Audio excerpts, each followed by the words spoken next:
Kasunod ng isinagawang inventory ng bagong administrasyon ng Malvar, Batangas, tumambad ang iba't ibang mga relief items at mga gamot na hindi na ipamahagi sa mga residente nito. Upang hindi tuluyang masayang ang mga items, pinag-aaralan ngayon ng LGU na ipamahagi ang ilan na mapapakinabangan pa ng mga tao. Si Paul Montibon magbabalita. Sa mga videong ito makikita ang tambak at sako-sakong mga relief items na hindi nagalaw. Matagal na rin daw itong nakaimbak sa iba't ibang kwarto sa Malvar Sports Arena sa Batangas na hindi man lang napakinabangan ng mga residente na dapat sanay makakakuha nito mula sa mga nagdaang kalamidad at pandemya. Ito ang mga tumambad sa gitna ng ikinasang inventory ng tanggapan ni Malvar, Batangas Mayor Admiral Art Abu sa ilalim ng transparency program ng kanyang administrasyon. Batay sa mga nakuhang impormasyon ng LGU, matagal ng mga relief items ito, kabilang na ang mga gamot na tuluyan na ring na-expire o napaso dahil hindi na ipamahagi noong panahon pa ng pandemya.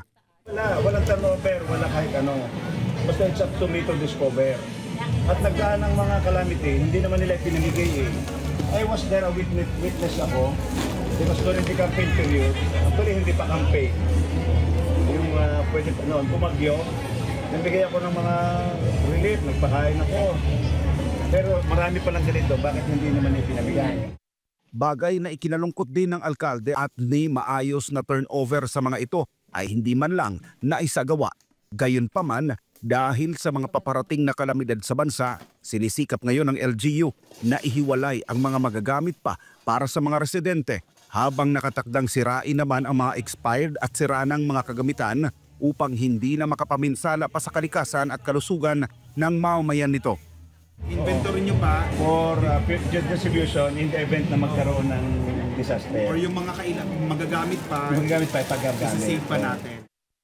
Sa ngayon, ipinauubaya muna ng LGU sa mga kinauukulang ahensya ang mga posibleng hakbang kaugnay sa naging kapabayaan ng nakaraang administrasyon nito na sanay naging kasangkapan para makatulong sa mga biktima ng kalamidad noong pang mga nakaraang panahon. Patuloy namang tinitiyak ng Administrasyong Abo na hindi nito sisirain ang tiwala ng publiko sa kanya at sa mga opisyal nito sa usapin ng paggamit ng pondo ng bayan, mga tulong ng pamahalaan at tamang serbisyo sa tamang pagkakataon at tamang panahon. Sa huli, naniniwala si Mayor Abo na ang mga ganitong relief items tulad ng pagkain, tubig at gamot ay mahalaga upang mapugunan ang mga pangunahing pangangailangan ng mga residente at maiwasan ang mga komplikasyon sa kalusugan. Ang pamahalaan rin anya ay dapat magbigay ng transparent na impormasyon tungkol sa mga kahalintulad na mga tulong na dapat para sa mga tao. Dapat din anya mag-ingat ang anumang pamahalaan upang maiwasan ang korupsyon sa paghahatid ng mga serbisyo sa tao. Para sa Diyos at sa Pilipinas, kumahal, nag-uulat Paul Montibon, SMNI News.